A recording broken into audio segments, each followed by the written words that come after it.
Okay. Hello, Mr. Carter.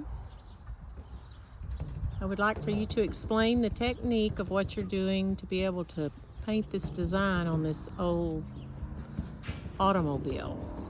Okay, well what I have here is called a pounce pattern because I'm pouncing this white powder onto this pattern, and this pattern has a bunch of holes in it that's made from a tool I have called the electro pounce, and you trace over your artwork with this electrode, and your paper is attached to a metal grounded tablet, and it arcs through the paper and burns these little holes in there so the powder can go through and transfer your artwork like you want. And how did you first learn how to do this? When and how? When I was about 18 years old, I was working for Ellison Edwards Sign Company, and so one of the first things I did was learn how to make patterns and do things like that, and I also ended up doing that, paying my way through college, and then ended up buying the business back in 1985. And what business was that? Ellison Edwards Sign Company. I was a sign painter. Mm. All done by hand with a brush, no computers, back in the old days.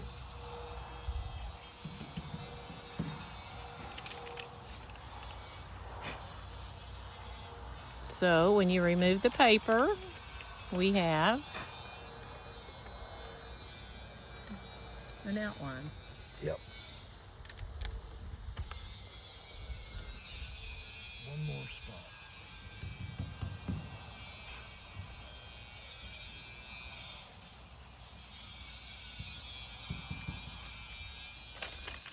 You like that? Oh, that's much better. Awesome. Now what? Now to start painting. Slinging paint. Swing and paint. And what color are we going to make this? I've got to put a white background on it first so my colors will show up against this rusted material, because it'll just bleed through if I don't.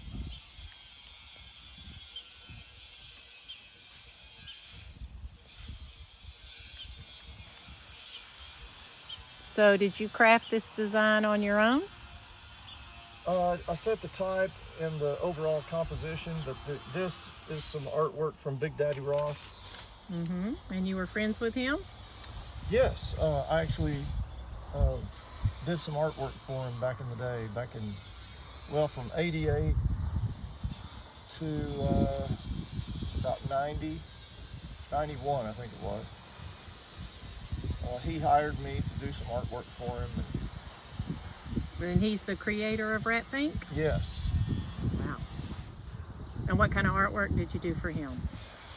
I did some t-shirt designs, and strangely enough at the time he was part of they were going to do a kind of a sitcom, I guess, sort of like Dukes of Hazzard, but based on Rat Fink. Mm-hmm. And I helped develop the characters for the show as far as their appearance.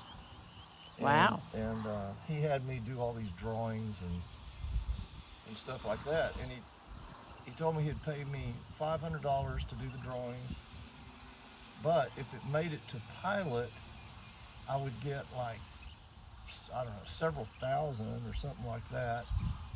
And it didn't make it to pilot. So anyway, I have a copy of his $502 check he sent me. And that was in the 80s? Yeah, that would have been about 90, I think. Mm. He's a pretty famous guy. Yeah, he was friends with some TV people in Hollywood, and he made an appearance on the show Gidget.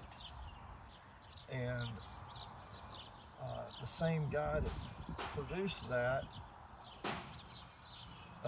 came up with this idea for, I think it was called the Good Rats is what they were going to call it.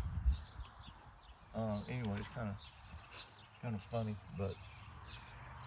So what are the Good Rats? What is Rat Fink? Well, Rat Fink was comic. The way I understood it, I think I heard him tell the story that he was, I don't know, sitting in a diner or something, and somebody said, well, it was back when Mickey Mouse was so popular. He said, what would Mickey Mouse's dad look like? And Big Daddy Roth on like a napkin or something scribbled this out, and he kind of took off from there. Wow. At least that's what. But it's what I not, hear. Rat Fink just doesn't apply to old cars, right? No, I mean Roth was he was one of the first guys to really get into customizing cars and doing crazy, outrageous things with them. And I mean, he was putting flames on cars that hadn't been done, and pinstriping, just any kind of customizing thing you can think of. He and a guy named Von Dutch really did some crazy, I mean, it's all normal now, but it wasn't back then. It was pretty revolutionary, the things they were doing. Now, Ed Roth is no longer living, correct? Right, I think he died in '05. But yeah, Rat Fink was just one of the little characters.